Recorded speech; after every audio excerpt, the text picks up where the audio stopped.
couple thousand of your favorite friends came out to the event. It's unbelievable. Lauren, I think that your campaign's making a little bit of history. Yeah, I kind of think so. Things are going really good. You know, not only in Buckley did we have almost 2,000 people, but in Yelm, way over 1,000 people. It was absolutely incredible. You know, the word is spreading that common sense and individual freedom and liberty are coming back to Washington State, and everybody's really excited about it, including me. Absolutely. Well, you know, I couldn't be happier with where we are in the campaign. And, you know, it's funny, you know, people, you know, they come up to me all the time and they're like, how are we doing? You know, how are we doing? And it's my job to be the, you know, the pessimist, to be like, you know, it could always be better, you know, and so forth. But in fact, one of our staff members, she texts me all the time, and she says she has an ulcer named Wilbur, and Wilbur gets upset, and she's like, you know, Wilbur's acting up. Tell me how, you know, tell me how we're doing. But I just want to tell the folks at home, we're doing fantastic. Internal polls are good. Fundraising is solid, solid as can be. Lauren, have you seen the numbers? About $640,000 in the last 2 months. No, I have not. Well, yeah, surprise. Sure, about 640,000. Yeah, roughly. It's I'm rounding here. About 640, 635, 640, in that range there. We needed to raise 600 to get to where we want to be. We've blown past that. We haven't even counted this week in this week's money. And this week is already, it's only Wednesday, Mr. Culp, and we are doing fantastic and raised a lot of money, the better part of another $100,000. So, and that's it's still right in the $60 to $70 per donor amount. Yes, right? Yes, it is. Yeah, yep. That's absolutely fantastic, because after the primary, especially, you know, we're running TV and radio ads right now, and then I know after the primary, we're going to start hitting that even harder, right? Yes. Yeah, absolutely. There's a little bit different strategy in the general election. General elections, primary elections are a little bit different animal. They need to be approached differently. Some things will be the same, because campaigning is campaigning after all. But the contributions have definitely boosted us and put us where we needed to be. You know, only one other opponent has broken $1 million raised in a field of 36. Well, besides Jay Inslee, only one other, and he had to give himself 650 grand to get there. So I'm feeling pretty good about where we're at. Yeah, that's excellent. And that just goes to show the grassroots support, you know, from all over the state. It's amazing. And the rallies show that too. I don't see any other of our competitors doing rallies, you know, maybe little meet and greets with 15 to 50 people. I don't know, but that's all I've seen. But to have, you know, close to 2,000 people come out, it's absolutely amazing. That rally in Buckley was like being on a different planet. It was absolutely crazy. Yeah.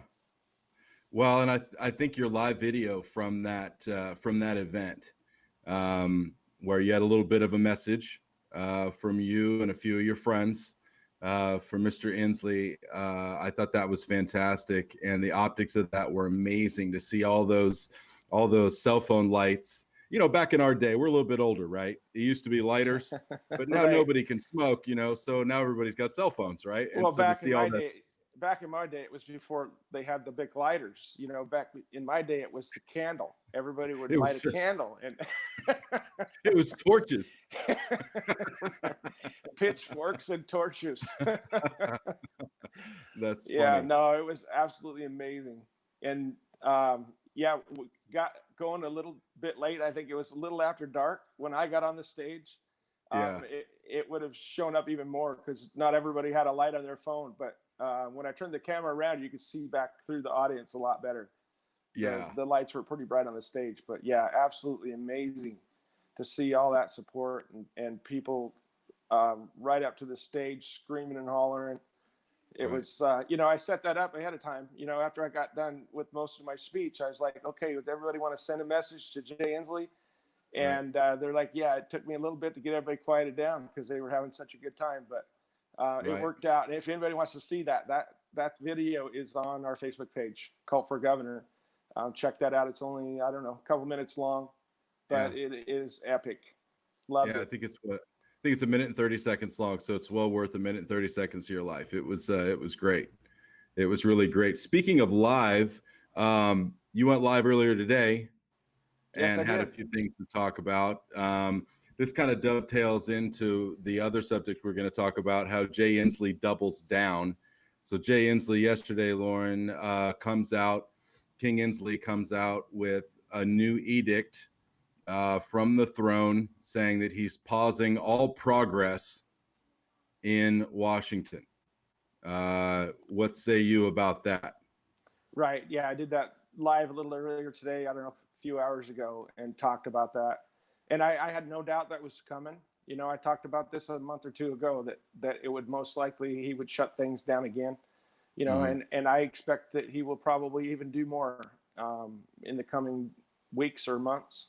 Sure. Because that's the mentality that he has. You know, he doesn't take into account that way less than 1% of the population has died from this virus. You know, and any death is horrible, right? But people die all the time from the seasonal flu. I think there's, if I'm not mistaken, around 1,500 people have died in Washington State from this. That's horrible. You know, but we have a population of almost 8 million people. And it doesn't make any good sense to shut down the entire economy of the state, except for businesses that he chose to stay open. You know, that's not the role of the governor. The governor should be running the executive branch of our state government, not every aspect of our lives, not every aspect of our businesses or our families. But he has chosen to do that and is trampling on citizens' rights, because the Constitution is the rule of law, right? The Constitution is the law for our state government. And every elected public servant and a lot of appointed public servants take the oath of office to uphold and defend the Constitution. And Article 1, Section 1, this is the first thing that the founders of Washington State decided to write in the rule book for our government when they founded Washington, was that the power is inherent in the people and government is there to protect citizens' rights. Now, Jay Inslee's not protecting anyone's rights by telling them that they have to stay home and go broke. That's trampling on people's rights. You know, we have a right to life, liberty, and the pursuit of happiness. Not the guarantee of happiness, but the pursuit, right? So he's trampling all over that. He's deciding who can work, who has to stay home, who can go to work. And it makes absolutely no sense, because the virus doesn't know which buildings it can go into, which buildings it can't go into. I say this all the time. And if you look not only at Article 1, Section 1, but Article 1, Section 7 says that no citizen shall be disturbed in their private affairs. That's very, very simple to understand, unless you're Jay Inslee and people who think like him. You know, we have freedom of choice. If a business owner can set up shop and run their business safely according to how they want to run their business, then that is completely up to them. That's called individual freedom and liberty. For him to make a blanket statement and say, you know, unless you're an abortion clinic or a big box store or a pot shop, you have to close, you know, and then put massive restrictions on everybody. When he does start giving back our freedoms, that's not recognizing citizens' constitutional rights. That's not abiding by Article 1, Section 1. You know, it's not abiding by Article 1, Section 7.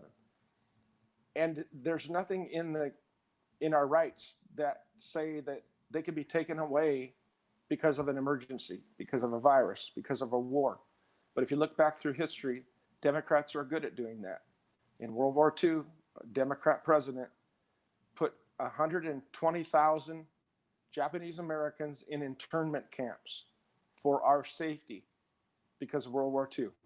These are American citizens that they stripped their rights from them, pulled them out of their businesses, pulled them out of their homes, and put them in internment camps, ruined their lives, all in the name of safety. And that, you know, that's what it is all the time, right?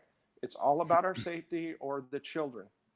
And it doesn't make any sense if you believe in individual freedom and liberty and the enforcement of the Constitution. Jay Inslee didn't give us our rights.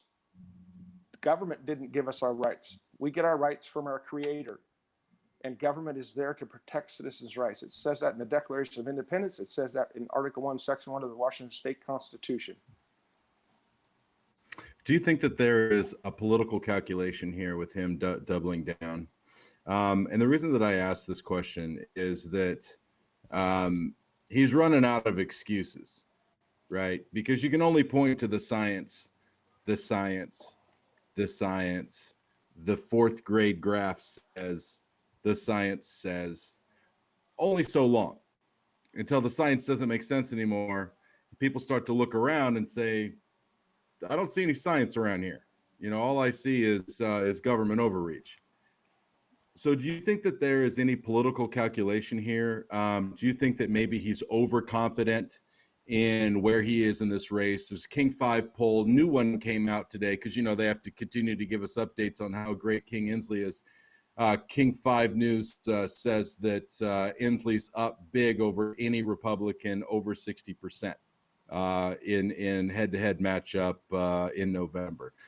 So do you think that there's a sense of political calculation here where he feels like he's immune to any sort of consequences that might come around politically for him by keeping the state shut down?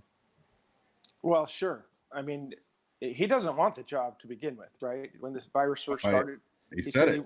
He wished he wasn't in charge, wished somebody else was, wish somebody could take it off of his shoulders. Well, here I am, and we will definitely take it off of his shoulders. Say when. But yeah, exactly. So yeah, it's turned into a political weapon, I believe. If you look around the United States, most of the states that have put on these draconian restrictions have been run by Democrats. All of them. You look at South Dakota, right? Yep. South Dakota governor did not put on any restrictions. She understands her role as a public servant, not the public master, but a public servant, and that the government is there to protect citizens' rights. And so she put out the information and let citizens and businesses decide what's best for themselves. And that's the way that I will govern. Because, like I said, the government did not give us our rights. The government has no power to take them away. So let's move on to another subject. We've got some upcoming rallies, and we talked a little bit about our big blowout Buckley rally. We talked a little bit about Yelm. We've had a few other events, big crowds too, crowds in the hundreds. You know, we get a crowd of 300. It's kind of a small show for us. Typically our shows are 400 or 500 for a rally at least, and if not more on average.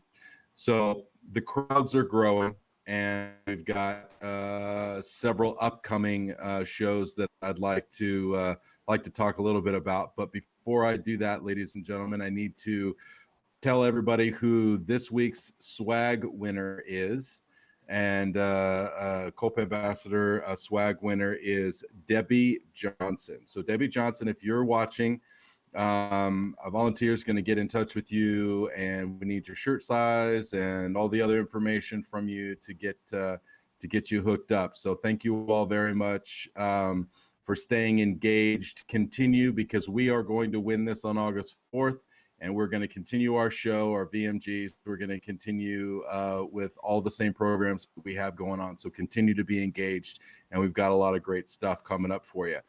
So, Loren, we've got congratulations, Debbie. Absolutely. So, Loren, we got a lot of great shows coming up. Would you like to tell the folks a little bit about what we got going on? Yes, we've got tomorrow. We're going to have a rally in Olympia. Oh, it's going to be great. Yeah, it's a surge rally. It's going to be food trucks. Come hungry. Food trucks come are hungry. Awesome. Yes, come hungry. Throw a lawn chair in the car, and live music, and it's going to be great. Right in Olympia. So, and I don't have the dates and the times and all the information on all of them this weekend, because I can't see my screen. So if you have that up, Chris, you could throw that out there. It's on our website, www.culpforgovernor.com. Go to the events tab. Everything's all listed there. Or you can go to our Facebook page where you are right now. But don't leave. Do it after the show. But all of our events are right there. So yeah, just click on the events tab after we get done here and check it out. Invite all your friends, share it out to the world, and let's show that we are taking this state back. We the people have got this. Saturday, Sunday, we're busy. We got Burlington, we got an event up in Burlington. So we'll be up in Skagit County. We're going to be out in Snohomish County again. We love our folks up there, doing a couple shows up there for the folks. So, and then Monday. And also King County, I believe, right? Oh, yeah, King County. Yep, we got another one in King County as well. Yeah, so we got a busy, man, I thought I was going to get a couple days to, just relax before the big, nope, No, we relax in the middle of November. That's exactly right. So we got a lot of great things coming up for you guys. And then August 4th, blowout event, probably a couple thousand people going to be there at least. We've got Ray Solomon, Dakota Poorman. We've got our very own Common Ground, the band Common Ground. These guys are awesome. We've got a surprise headliner. Night. Yeah, love those they're guys. killing it. So they work harder than anybody I've ever seen. They do. Yeah, I'm surprised that they don't complain, but they don't. I mean, they put it together and they make it work, and they're fantastic. Everybody on our events crew is great. And then we got a surprise headliner. We're going to be releasing that here pretty soon. It's going to be a great event, and it's going to be something that you have never ever seen before, except at a Trump rally. So it's going to be great. Everybody needs to come out. It's out in Leavenworth. All the details again, www.culpforgovernor.com or on our Facebook events page. Now, here's the thing. It's a free event. However, I do need you guys to RSVP so we can get a head count, so we can make sure that we have all of the appropriate number of things there for all of you folks. So go over to, there's a link at our website. There's a link on our Facebook page. If you click that link, all you got to do is just RSVP. Just let us know. Don't RSVP at Facebook. I mean, that's fine. You can do that. But actually go and let us know who you are. Let us know that you're coming. That way we can be prepared to receive you. So it's going to be great. Unbelievable time. Big screens, a whole big, huge stage. It's going to be awesome. Something that you've never seen in Washington in any sort of political campaign. Perfect. I'm looking forward to that. That is going to be one heck of a celebration. And, we mentioned that we're going to be back up in King County, Yep. I believe it was the last time we were in King County. We've had a few rallies up in there. Last time we were there, the venue could not hold any more people. Right. And I talked to the folks inside, did a little Q&A. And then I remember you coming up to me when I was done, telling me that there was over 100 people. I mean, the venue was full. Couldn't get any more people in. And you told me that there were over 100 people standing outside in the rain that did not leave, that couldn't get in. So we grabbed that portable speaker and a microphone and went outside and had another meet and greet after the first one. That's the kind of support we're getting. Yeah, that's the kind of support we're getting in King County. Yeah, exactly. When I was a kid, Star Wars was a big thing. And, the laser swords, the lightsabers, the big Wookiee that looks like Sasquatch. And the second movie of the trilogy, Loren, was called The Empire Strikes Back. We've got a little bit of a situation here in Washington State where the establishment Republican Party is not real happy with you. You kind of screwed up their plans. You didn't get it when they asked you last September. You didn't get out when they asked you in March. You didn't get out when they tried to blackmail you in May. That you didn't get out when they started running dirty dossier against you in June and July. So here we are going into August. The establishment strikes back. What do you have to say about all of this? Like, where is Loren Culp on all of this situation with them? Well, that's part of the reason I did a live earlier today. They've got robocalls going out, and Yes, like I said, I would expect this after the primary from the Democrats, right? Expected. But we've got, we've got people who call themselves Republicans that are out there totally trying to smear my good name and make me look like a pedophile supporter, and have robocalls going out to people telling them how horrible I am and spreading lies and smears, and people on Facebook that are buying right into it, that are supporting other campaigns on the Republican side, supporting all of this information and throwing it out there like it's fact. Well, your base isn't buying it, Loren. Your base isn't buying it. Our base is rock solid.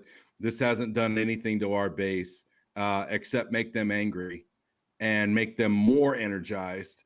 And frankly, I think that this has been a big driver of a lot of the contributions that we've seen into this campaign. So it's not hurting our base. No, our numbers continue to go up. The amount of money that people are donating, the amount of followers on our Facebook page continue to go up. People see through this. It has backfired on the Democrats for years, right? And to see Republicans or so-called Republicans doing this kind of thing, it's like, what's the problem? But I'll tell you why. They're doing it. It's because they're scared. They're afraid. Some of them have hundreds of thousands of dollars invested in this campaign, and they're afraid they're not going to win. They're afraid that a country boy from a small town come in here and just took this election away. Well, I got news for them. It's not this country boy from a small town. It's we the people who are speaking, and they want common sense. They don't want rehashed politicians. There's a reason why Republicans haven't had a governor in the governor's seat in 35 years in this state. And we the people are speaking this time.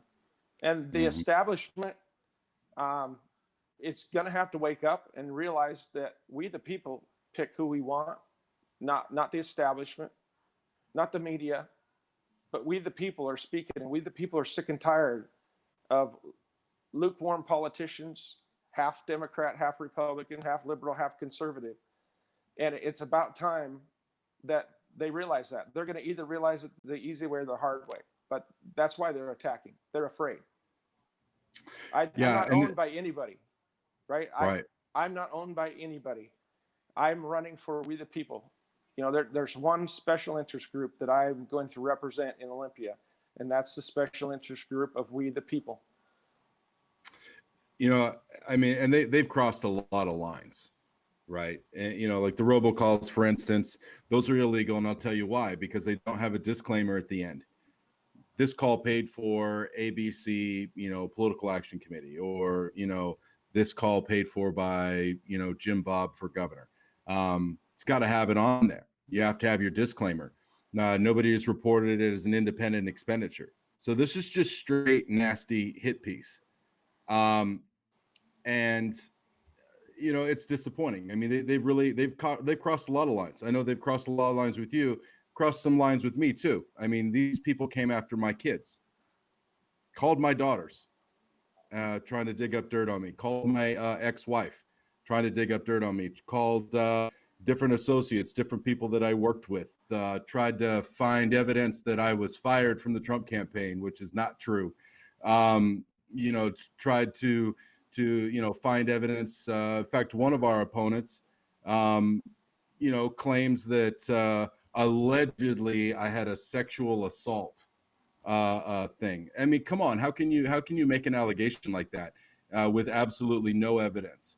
Well, they have nothing else, Chris. They have nothing else. That's why they have nothing to go after me about, other than taking a lawsuit that is one side. Anybody that's ever been sued understands that a lawsuit against someone is one side of the story. And I'm going to go back through it just to let everybody know, if anybody just tuned in here, that sexual assault case that the Republicans are trying to slander me with was not my case. It was not in my jurisdiction. I work for the City of Republic. The case happened in Ferry County. There was one deputy on, and I was on duty, and that deputy called and asked if I would provide backup. I was there and sat in on one of the many interviews, and it wasn't my investigation, wasn't my case. No decisions in that case were mine. It wasn't my department. And my involvement was being asked to be a backup officer. And now this is a case from 7 years ago. And it's been sitting on an attorney's desk for 3 years because there's no evidence against me of wrongdoing or the city of Republic. Right. And so it has come out 2 weeks before the primary for one reason and one reason only. And the Republicans are pushing it. My opponent candidates are pushing this because they have nothing else. They have not got a good message to give out to the citizens. No vision. And Nothing. they are losing their support and they are panicking. And so that's what they're doing. They're slandering good people for their own political gain. It is absolutely disgusting, and the citizen can see right through it. I received this key to the city of Republic because of the good work that I've done here. You think that if I did shoddy investigations that I would receive the key to the city? They're just grasping at straws. If anybody thinks that I don't take sexual assault cases seriously, all they have to do is do a records request for the truth, which these guys apparently don't care about, and get the cases that I did do, that did happen in my jurisdiction, that were the City of Republic, where I was the investigator, and they'll find out that I do take them very seriously. I investigate them fully, and there are people that went to prison because of it, because I take it very, very seriously. So that's the truth. Yep. That's the reality, ladies and gentlemen. You know, we got contacted by a radio personality saying that he had 4 different people blind drop or black drop something. That means anonymously drop information on their desk. And, you know, his people wanted to run with it. And so he was under an obligation to actually ask us about it. And we got no problem. We'll talk about it. But funny thing. Just today. Yeah, just today on the radio. And I have no problem talking about it either. And we knew it was coming because last night, Kerry Condata told everybody on his page, I'm going to drop names. Kerry Condata told everybody on his page that wait till tomorrow, something's going to happen. And he's been pushing one of our opponents really, really hard. And one of our opponents at his own events, his own meet and greet events. I know you talked a little bit about this on the live earlier today, Loren. Mm-hmm. Is spreading lies and fake news and all these different things.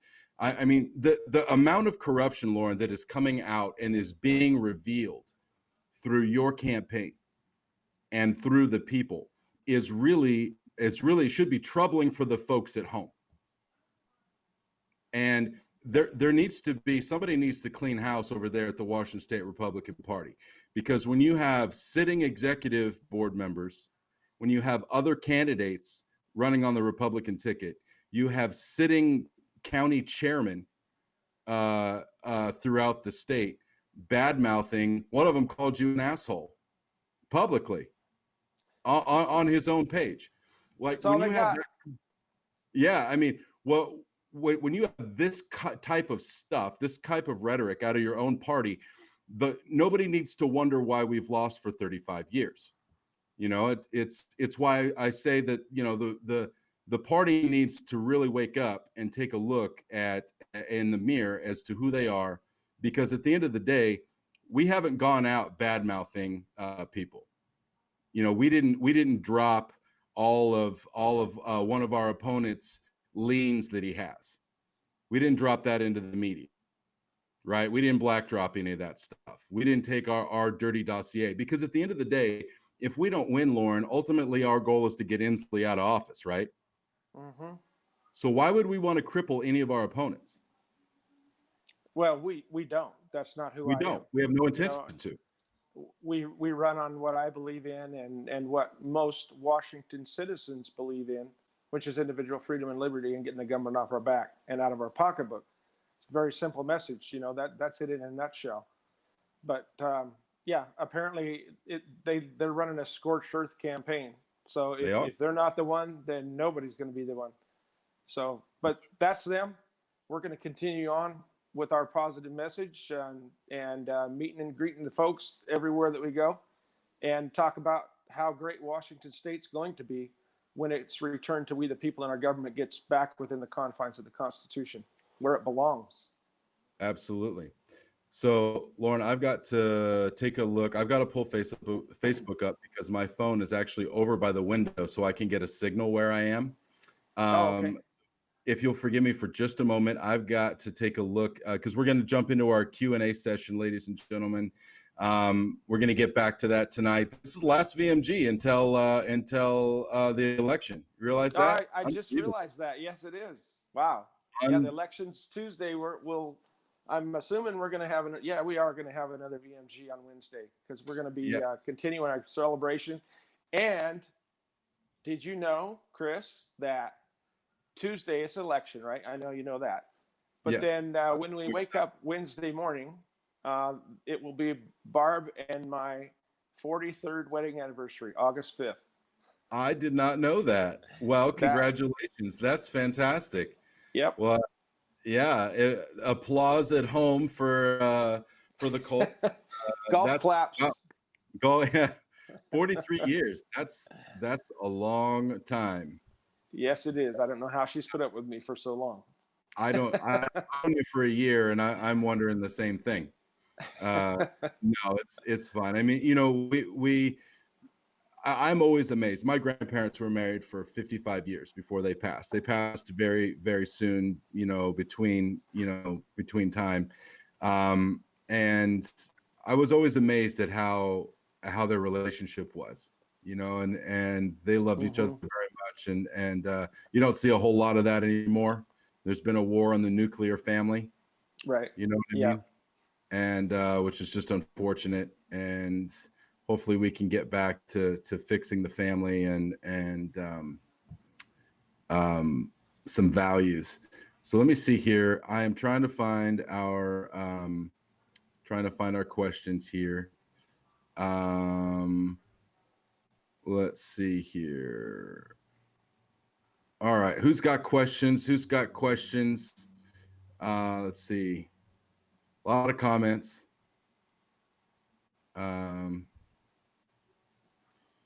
Trying to find them here. I must have answered them all. Everybody's always got questions here. A lot of stuff about your oh, here's one. What is your stance on the homeless problem? This is from Paula. I can't say your last name, but Paula, we love you and we appreciate your question, and I'm not going to butcher your last name. So, Mr. Culp, what is your stance on the homeless problem? Okay, thanks for the question, Paula. My take on the homeless problem, if you look back at my announcement speech 1 year ago, I did it in the City Park of Republic to about 120 people.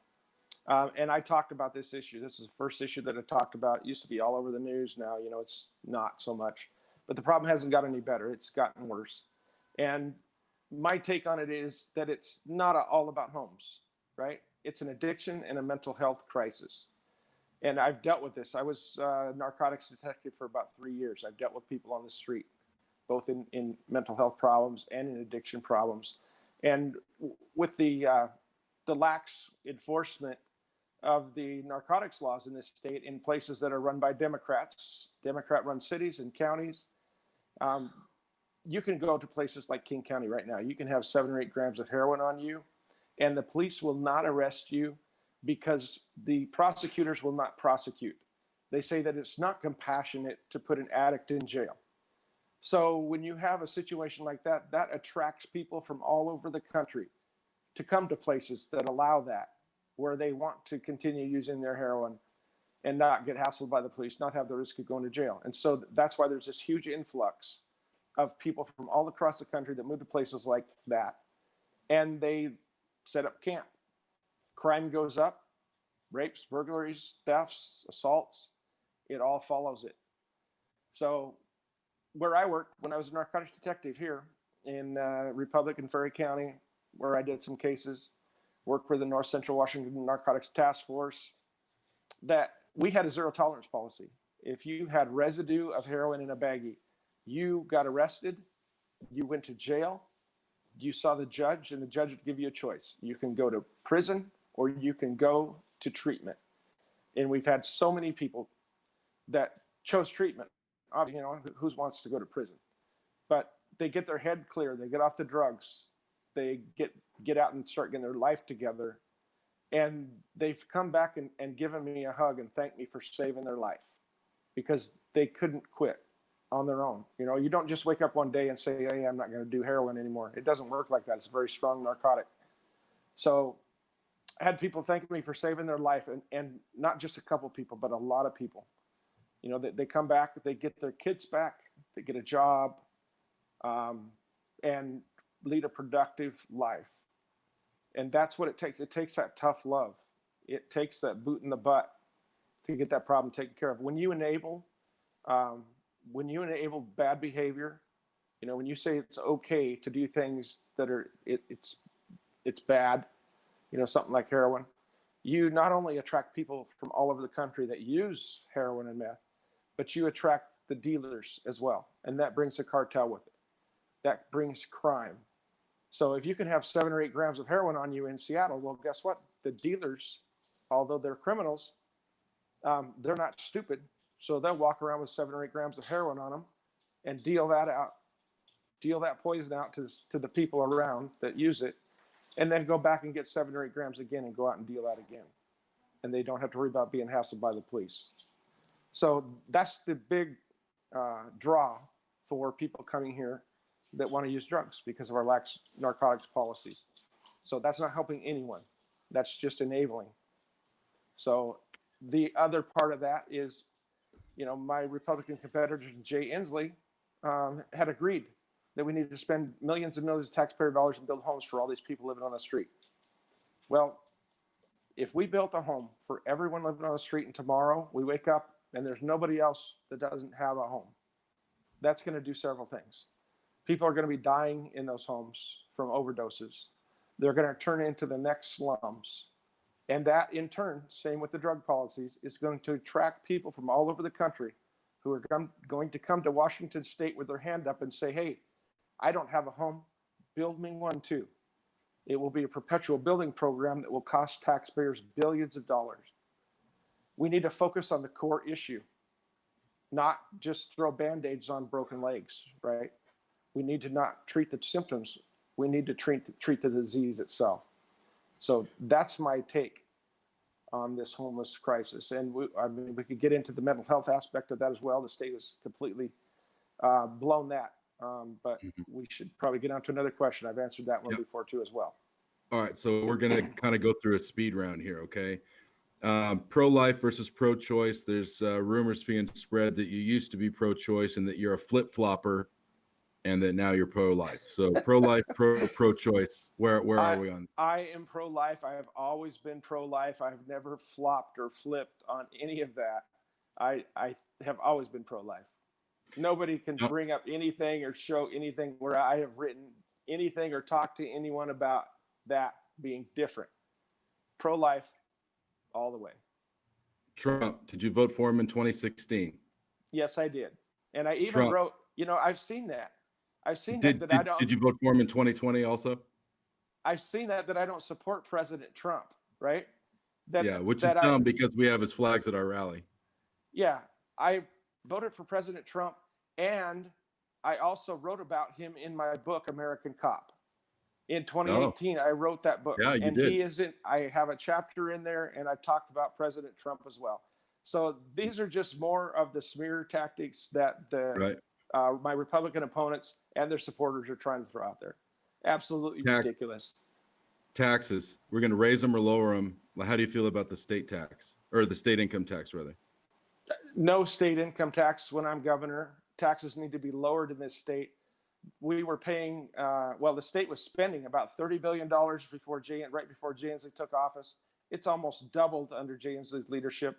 We're spending about $1 billion every single week, all year long. And it's coming from we, the people. It's coming out of our pockets, out of hardworking Washington citizens and business owners. And we need to lower it. And we're going to lower it by reducing the spending at the state level. Seattle jails, shut them down, keep them open. Seattle jails. So they're talking don't need about to be defund. shutting. No, we don't defund our police. We don't shut down our jails. That's where criminals go. And as long as they enable lawlessness, they're going to get more lawlessness. And that's going to end when I'm governor. We need law and order. There's people that live in communities that are being terrorized by people. And we have a bunch of spineless officials in Seattle and at the state level that don't want to deal with the problem. But I will not be afraid to deal with the problem. Criminals belong in jail. People that are terrorizing neighborhoods are criminals. People that are lighting buildings on fire, throwing rocks and frozen water bottles at our law enforcement, they're criminals, and they need to be put in jail. I'm going to support our law enforcement and our military when I'm governor. I'm sick and tired of seeing what's going on. If you allow lawlessness, you're going to get more and more lawlessness. That should be obvious to everyone right now. Death penalty, for it or against it? For it. Wolves. Wolves on killing ranchers, cattle, and so forth. What are we going to do about the wolves? There's a huge problem with that, especially in eastern Washington, northeastern Washington. We have to control all of our wildlife. We have to manage all of it. You know, not just deer and elk and rabbits. We have to manage and control the populations of all of our wildlife. That's what good stewardship is all about. Carbon tax. How do you feel about the carbon tax? No. It's just another tax scheme. We have some of the cleanest air and cleanest water in the world. If someone's worried about pollution, go to China and try to get that fixed. Go to India and try to get that fixed. Or go downtown around Seattle and clean up those homeless camps where they're dumping garbage everywhere, human feces and dirty needles. Let's work on our own backyard. All right, Jay Inslee? Public schools, we're going to open them or keep them shut down? If there are any restrictions in place that Jay Inslee leaves when I take my oath of office, they will be lifted immediately. This virus has killed way less than 1% of the population. There's absolutely no reason to be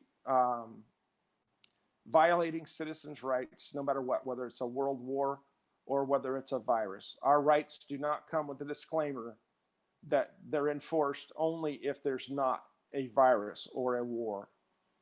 They're enforced, and our government didn't give us our rights, so the government cannot take them away from us. People in Washington State, you know, like I tell everybody all the time, if a virus comes around, I'm going to have press conferences with the medical professionals to explain to citizens what's going on, what we should do to protect ourselves, our family, and our business, what might happen if we don't follow the medical advice. And then as governor, make sure that the supply chain is as open as possible for the equipment that's needed.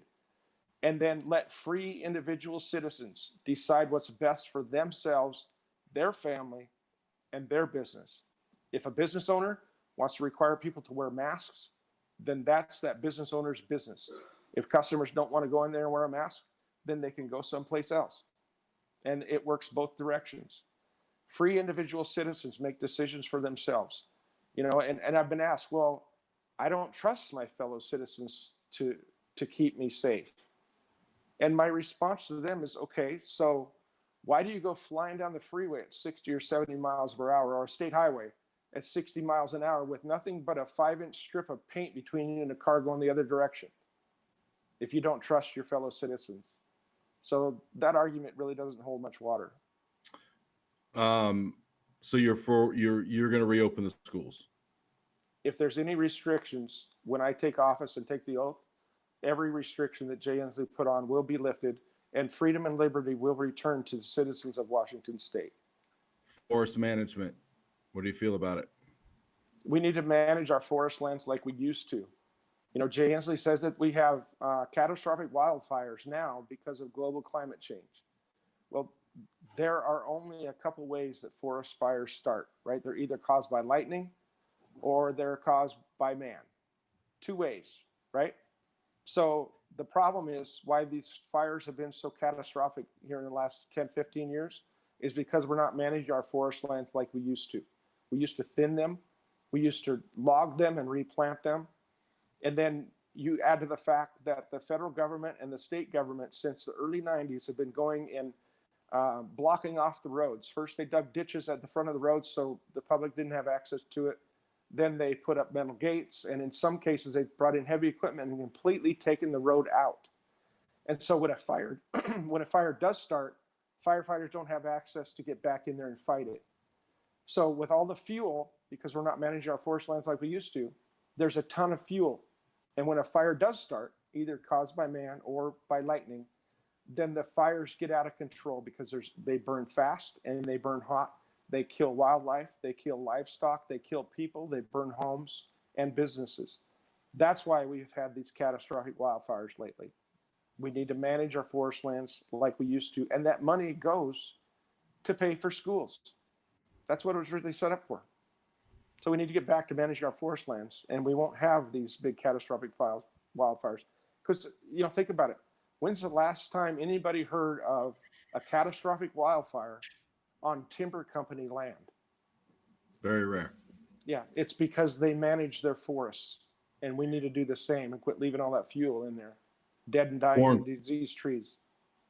Foreign criminals are eating filet mignon on unemployment benefit money stolen from the state. What say you on that? Should it be investigated? Yes, it should be investigated. The person that was in charge of that department should have been fired the next day, if not that day. But that person is still there, still in that position. So it's like nobody's held accountable for anything. That will not be the case when I'm governor. Every person that I appoint to a department head will have the same mindset that I do about our government, that it is the servant of the citizens. Now, employment security had safeguards in place, right? They have for decades. I've been on both ends of this. I've been an employee and I've been an employer. I ran my own business for over 20 years. So I know what it goes on when you apply for unemployment. And they drop the safeguards and let scammers in there to take hundreds of thousands of dollars, if not more. We don't know for sure, right? Might be billions of dollars. It was at least $1 billion. It was at least $1 billion. Illegal aliens. That's what they're telling us. So it could be more. I don't know. But yeah, there needs to be a full investigation and people need to be held accountable. Illegal aliens, should they be getting benefits? Absolutely not. Those benefits are set up for citizens of Washington State. Teamsters Union, unions, we've had good support from the unions, some conversations. What are you going to do with right to work legislation if it hits your desk? My take on the unions, I've been a union member. I've been a non-union member, depending on where I worked. One of my sons is a non-union small contractor down in the Olympia area. My other son is a foreman in the Carpenters Union. So my take on unions is it's between the employees and the employer. It's up to the person. It's up to their freedom to decide where they want to work, whether they want to work for a union company or not. It's none of the governor's business as far as I'm concerned. Right to work legislation. I will not sign right to work legislation. I don't see any reason to do that. No. Okay. It's good and paying jobs. Work for an honest day's pay, right? Exactly. Okay. Let's see here. We're getting through these questions. We're banging them out. Sanctuary cities. How do you feel about sanctuary cities? Sanctuary cities for our constitutional protected rights. Yes. Sanctuary cities for people who enter our country illegally and commit crimes. No, they need to be kicked out of our country. If they're going to come here, right now, Washington State is a sanctuary state, thanks to Jay Inslee signing that into law, right? So your local police, your local jail, when they have a criminal who is not in your local jail just because they came to this country illegally, they're in your local jail because they committed a crime in our community, right? Your local police cannot tell the federal government that this criminal, this illegal criminal, is about to be released back out into the community. It's against the law for them. They would be breaking the law if they told the federal government about that. But these people that are in our local jails, committed crimes in our communities, and are about to be released need to, local law enforcement needs to be able to notify the federal government so that these criminals can be deported out of our country. We have enough criminals of our own. We don't need people coming here and committing crimes and exacerbating the problem. So 1639, a lot of people think that as governor, you can sit down and wave your magic wand. Like Obama said, I've got a phone and I've got a pen And if the legislature, if Congress won't do it, then Obama's going to do it. So a lot of people think that as governor, you can just sit down in the governor's mansion and just break out your magic pen and make everything go away. So how do you feel about 1639? How are you going to handle that? Well, a lot of people, my Republican competitors, I've heard their speeches too. They say that I'm going to do this, I'm going to do that. Well, you're not a dictator. The governor is not a dictator. Not going to walk in there and say that this law's gone, that law's gone. But I will tell people that the law enforcement will be empowered. I will be sending a letter to all of the sheriffs across this state, letting them know that they have the full backing of the governor and that they are the supreme law enforcement officer in their respective counties. And I will also be directing the state patrol that they will not violate any citizens' constitutional rights, period. And on that note, I've had people say, well, I don't want law enforcement deciding which laws they're going to enforce and which laws they're not going to enforce. Sure. That's up to the courts to decide. Well, yes and no. So if you think back to 1955, Montgomery, Alabama, when Rosa Parks got on a bus, the bus driver moved the signs back behind her and told her she had to get up and move back to make room for white passengers. She said no, she wasn't moving. And that bus driver called the police. The police officer showed up and arrested Rosa Parks for sitting in the wrong seat because the bus driver moved the sign. So if you're saying that you don't want the police to decide which laws to enforce, which people to arrest, then I guess you're for Rosa Parks being arrested and taken to jail for sitting in the wrong seat of the bus. Now think back to World War II and in Nazi Germany. When it was against the law for Jews, it was the law that police officers in the military had to arrest Jews and send them to concentration camps and kill millions and millions of them. Are you for the law enforcement? Do you support what they did in Germany? Because they were obeying the law, right? If your mentality is that the law is the law, police officers need to do what it says, well, you don't really understand your history and you don't really understand the role of a public servant, which is Article 1, Section 1. The power is inherent in the people and government is there to protect citizens' rights. So a police officer who would have got on the bus with Rosa Parks and said, no, I'm not arresting her. He would have done the right thing. He would have protected her civil rights. And he would have protected, like in Washington State, Article 1, Section 1. He would have been obeying the supreme law of the land and not violating someone's civil rights. So that's my take on it.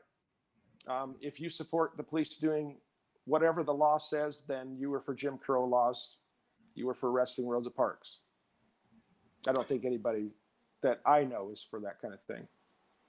So Discovery Pass fees, what are we doing with those? We're getting rid of them, lowering them? What are we doing with those? These are just another tax revenue, another tax avenue for the state. I don't see any reason why we are paying a tax to go onto the land that belongs to we the people in the beginning.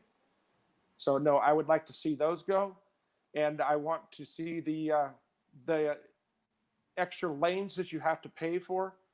I've been traveling a lot around this state and the toll lanes. Yeah. What is I had to pay $6 to go across the Tacoma Bridge the other day. $6. Yeah, are those toll lanes? Are those toll lanes are just for people that can afford it? What about the single mom who's trying to get to work to take care of her children? She has to be stuck in traffic while Mr. High-Tech guy that's got the money or Mr. Doctor or Mr. Lawyer takes the expressway because he can afford to pay extra, but $6 is between her getting lunch for her kids or just getting to work. I don't agree with paying extra taxes to be on a different road or a different lane to get somewhere faster. The citizens of Washington State all pay taxes, and the lanes need to be opened up to all of the citizens, not just who can afford it.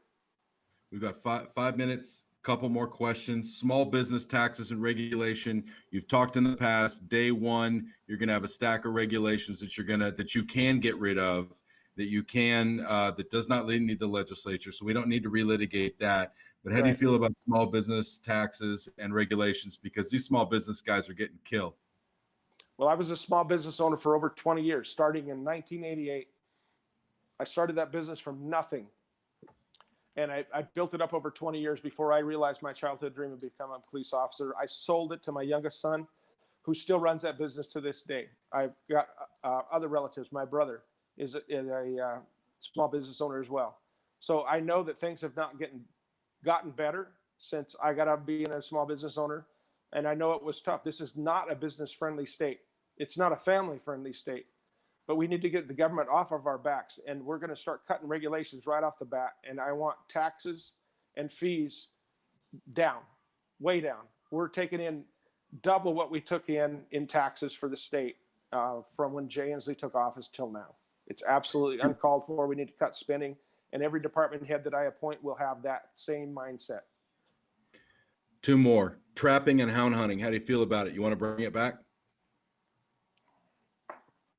When I was in high school, I made spending money by trapping muskrats and beaver on the San Paulo River. That's how I made spending money for gas, for extra clothes, whatever. That's a tradition. That's what populated this area of the country back in the 1800s, right? Was the trapping industry, the fur industry. There's nothing better than getting out and managing our wildlife hands-on, right? And like I said earlier, all of our wildlife has to be managed. And we've got overpopulated. Cougars and bears are overpopulated in this state. They were very populated before they banned hound hunting, and they've gotten even more now because there's nobody out there effectively hunting them. The only way to effectively hunt them is with dogs. Just like pheasant hunting or any bird hunting, it's most effective with a good dog. So yeah, I think it should be coming back. We have to manage all of our wildlife, and that includes predators. Last couple more. We got 2 minutes. Would you be in favor of a tax holiday because of this whole COVID thing? Give the small business owners a break, folks that haven't been able to work. Absolutely. Yeah, they should have never been shut down to begin with. But yes, I'm all for that. We need to let our small businesses recover from this, if they can even survive. I don't know how long Jay Inslee is going to keep these restrictions on. I don't know how long citizens are going to keep dealing with this. We've got, let me see here. $30 card tabs. You've said in the past, why not 25? Why not 18? Zero-based budget. You've talked a lot about that. We don't need to necessarily relitigate all of that, but are you going to make sure that education dollars get to where they're supposed to go? I mean, the lottery, it takes in a lot of money. Not sure how much of that makes it to the classroom. Also, all these tolls, gas taxes, things like that. How are we going to ensure that, or are you going to ensure, is that something you're going to be focused on, making sure that dollars go where they're supposed to go? Well, if there's a tax that was set up to go to some specific fund to fund any, whatever it is, if it's set up to be funding schools, then it should go into schools. If it's set up to fund law enforcement, then it should go into a fund to fund law enforcement. All right, Loren, it has been, my distinct pleasure for the last, I think we've been doing this show together since March. It's when we first did our first, March or April, we did our first live VMG together. It's been my pleasure to do this show, to host this show with you for the past 4 months.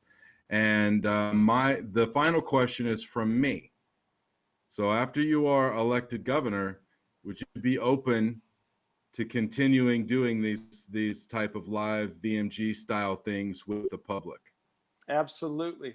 What better way to connect with people, and the citizens, tell everybody what's going on, how things are going, and after I take office. Absolutely, I would be all for that. And I want to let everybody know, when they, just to take any pressure off of anybody, when you come out to our live events, if you feel more comfortable wearing a mask, wear a mask. If you don't want to wear a mask, don't wear a mask. Nope. That's called individual freedom and liberty. And also, they call it social distancing, right? I remember months ago, I came out and I said, social distancing, we need social closeness. How about physical distancing, right? So Yep. if you want to be physically distant from other people when you come out to one of my live events, feel absolutely free. Absolutely. So that is it. On behalf of Mr. Loren Culp and the entire Culp for Governor campaign, my name is Christopher Gergen. It has been my distinct pleasure over the past year to work with Mr. Culp and with all of our wonderful volunteers, and to read all of your comments, even the hate mail I get. It gives me something to laugh at night. So with that, thank you all very much. Thank you for joining us tonight. And Loren, you wanna read us out? Yeah, thank you all for being here. Be sure to share this live. Go to my Facebook page, Culp for Governor, and check out that live video that I did at the rally. I think you'll get a kick out of that. Thank you, guys. We're leading Washington's comeback, you guys. We are going to do this. Hang in there. Don't give up. And come out August 4th. Absolutely. And tomorrow night, and the next night, and the next night, and the next night. We are fighting all the way to the end. See you guys in Olympia tomorrow. All right. We love you guys. Thank you all. Good night. God bless.